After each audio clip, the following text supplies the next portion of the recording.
Today we're going to locate the default password on your Brother machine. Your machine's default password is required in order to update the firmware or to access some advanced features. If your machine was manufactured in 2020 or later, the password will be located on a label on the rear of the machine. Your password will be the characters to the right of PWD.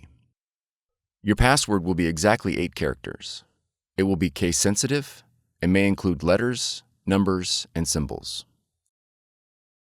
For older machines without a password label, use the word initpass or the word access as the default password. When prompted, enter the default password in the password field. If the password is not accepted, contact your system administrator and ensure the password has not been changed. For more tutorials, FAQs, and videos, visit us at www.brother-usa.com.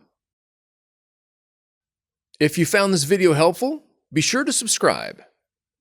Thank you for choosing Brother.